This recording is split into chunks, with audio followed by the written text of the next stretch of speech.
একদিন আগে জেদ্দা এয়ারপোর্টে গিয়েছিলাম। আমরা একটু ছোট্ট সমস্যার মধ্যে পড়েছিলাম। পাশে অনেকেরই দেখলাম একই সমস্যা, ব্যাগেজ সাইজ অভাব, বিশেষ করে হ্যান্ড ব্যাগের ক্ষেত্রে। তো আমাদের কাছে অনেক সময় অনেকে প্রশ্ন করে যে কত ইঞ্চি বা কত সেন্টিমিটার পর্যন্ত ব্যাগেজ নেওয়া যায়। স্ট্যান্ডার্ড সাইজটা দেখাচ্ছি, তারপরে স্ক্রিনে দেখাবো আসলে কোন এয়ারলাইন্সে কত নিয়ম। এই যে এই কার্টুনটা দেখতে পাচ্ছেন, এটা হলো standard size, square size, perfect height, okay. And এই কার্টুনটা আমরা র্যাপ করে নিয়েছি, কারণ এই কার্টুনটাও কিন্তু যাত্রীর সাথে।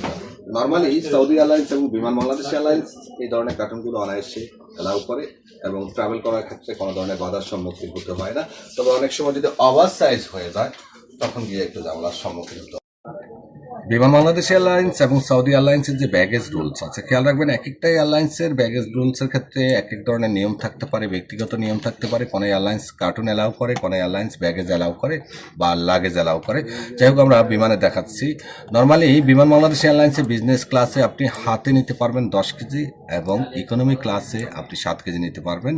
ইনফ্যান্ট, বাচ্চা 2 বছরের নিচে থাকলে তাকে ইনফ্যান্ট বলা হয়।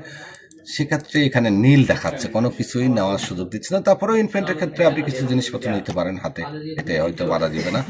আর বিজনেস ক্লাসে যদি যান তাহলে ইনফ্যান্টের ক্ষেত্রে আমি 10 কেজি পেয়েছি মুনতাহার জন্য। এখানে দেখুন, বিজনেস ক্লাসে আপনি 10 কেজি যে বহন করবেন সেই লাগেজটা 56 centimetre into 36 centimetre and 23 centimetre. যদি ইঞ্চিতে আমরা দেখাই 20 ইঞ্চি, 15 ইঞ্চি এবং 10 ইঞ্চি। এখন 20 ইঞ্চি হলো হাইট, 15 ইঞ্চি হলো আড়াআড়ি, আর 10 ইঞ্চি হলো গভীরতা। 20 ইঞ্চি হলো হাইট, 15 ইঞ্চি হলো আড়াআড়ির পাশে, আর 10 ইঞ্চি হলো আপনার গভীরতা।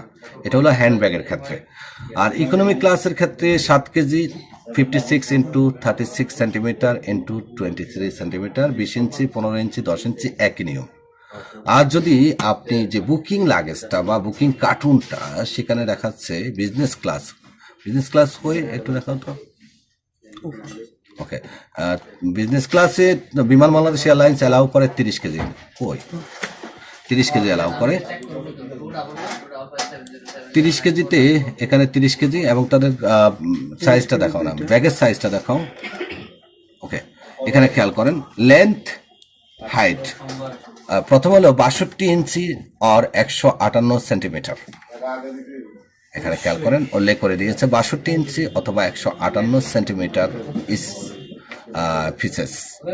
ওকে, এখানে বিজনেস ক্লাসে এটা গেল। আমরা ইকোনমি ক্লাসের ক্ষেত্রে 20 কেজি উল্লেখ করলেও ইকোনমি ক্লাসে আমরা জেদ্দা থেকে 25 কেজি পাই, জেদ্দা রিয়াদ থেকে 23 কেজি পেয়ে থাকি, 22.5 কেজি 23 কেজি দিয়ে থাকে।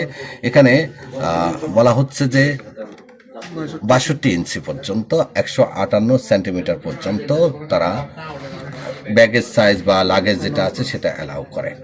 এই হলো আপনার বিমান বাংলাদেশ এয়ারলাইন্সের ক্ষেত্রে। এখন সৌদি এয়ার ক্ষেত্রে যদি একটু দেখাতে চাই, সৌদি এয়ারটা আমরা আসলে ঠিকভাবে বুঝে উঠতে পারিনি, তারপরেও ব্যাগেজ করার সময় একটু সতর্কতা অবলম্বন করবেন। সৌদি এয়ার জানাচ্ছে যে তাদের এক্সট্রা পে করলে ওভার সাইজ নেওয়া যাবে। তবে এখানে 158 সেন্টিমিটার, 62 ইঞ্চি, ওই একই 62 ইঞ্চি। আর যদি অতিরিক্ত টাকা দেন তাহলে 205 সেন্টিমিটার এবং 80 ইঞ্চি পর্যন্ত অ্যালাউ করবে। 100 SR ফিস দিতে হবে অতিরিক্ত। ওকে, আশা করি আপনাদের এই ভিডিওটি ভালো লাগছে। যদি ভালো লাগে ভিডিওটি শেয়ার করবেন। বিমান টিকিট লাগলে আমাদের অফিসে যোগাযোগ করবেন। আমাদের বেশ কয়েকটি অফিস এই মুহূর্তে সৌদি আরবে চলমান আছে, দাম্মাম, রিয়াদ, জেদ্দা, মক্কা, মদিনায়। ইনশাআল্লাহ খুব শীঘ্রই আরো বেশ কিছু ব্রাঞ্চেস চালু করবো আপনাদের জন্য। আল্লাহ হাফিজ।